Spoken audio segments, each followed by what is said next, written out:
Can't speak for 2 minutes in speaking part 2, right? Then this video is for you.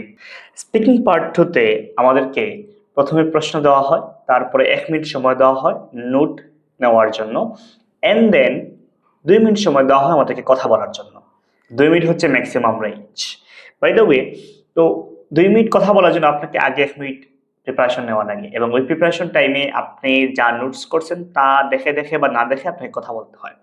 প্রবলেমটা হচ্ছে আমরা যখন কোয়েশ্চেনটা পাই আমরা ভাবি ওই কোয়েশ্চেনের মধ্যে যে প্রম্পটস দেওয়া আছে ওই প্রম্পটস গুলো আমাদেরকে হুবহু বলতে হবে, কোনো কিছু অ্যাড করা যাবে না বা কোনো কিছু বাদ দেওয়া যাবে না। বিষয়টা আসলে এরকম না, এটা just prompts. You should say আপনি এখানে চেঞ্জ করতে পারেন, মডিফাই করতে পারেন, আপনি আপনার মতো করে স্টোরি বা গল্প মেক করতে পারেন, এখানে কোনো ঝামেলা নাই।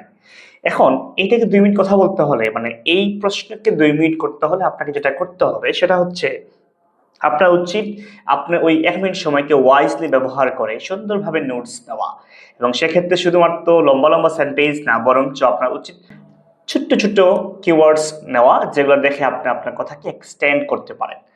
এবং আপনার উচিত আপনি যেই কথাগুলো লিখছেন সেখানে কিছু অ্যাডজেক্টিভস অবশ্যই আপনি নোট করেছেন, ওই অ্যাডজেক্টিভস গুলোকে আপনার ডিটেইল এক্সপ্লেনেশন সহ বলা উচিত।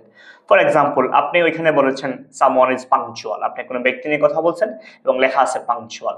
Describe it, how he or she is punctual, কিভাবে উনি পাংচুয়াল সেটা মিন করেন। এছাড়াও আপনি বলছেন কোনো জায়গা নিয়ে কথা বলতে গিয়ে বলছেন আপনি এই জায়গাটা খুবই আকর্ষণীয়। Describe it, how the place is আকর্ষণীয়।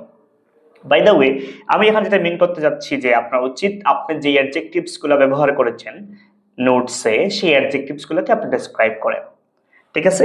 এছাড়াও আসেন আপনার উচিত আপনার স্টার্টিং এবং এন্ডিংটা কনফিডেন্টলি শেষ করা। আই মিন স্পিকিং পার্ট হতে একটা স্পেসিফিক ওয়ে আছে যেভাবে আমরা স্টার্ট করতে পারি।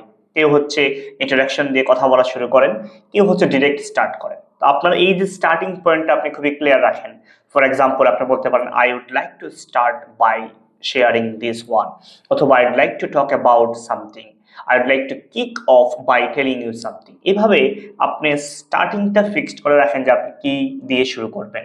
এছাড়াও একটা পার্টিকুলার টাইম পরে কিন্তু আপনি বুঝতে পারেন যে আপনার 2 মিনিটের কাছাকাছি হয়ে গেছে। যখন আপনার এন্ডিং হয়ে যাচ্ছে আপনি এন্ডিংটাকে সুন্দরভাবে নাইসলি ফিনিশ করার চেষ্টা করেন।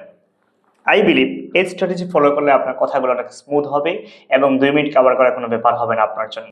সেক্ষেত্রে আপনার উচিত প্রতিদিন স্পিকিং পার্ট 2 একটা পার্টিকুলার টাইম ধরে প্র্যাকটিস করা উচিত, অ্যাটলিস্ট 20 to 30 মিনিটস। এবং ওই রেকর্ডিংটা আপনার উচিত আবার দেখা, শোনা এবং বোঝা যে আপনার কোন জায়গায় আসলে উইকনেসগুলো আছে। Then sort out the weaknesses and find out the solutions. Best of luck, keep practising, good bye.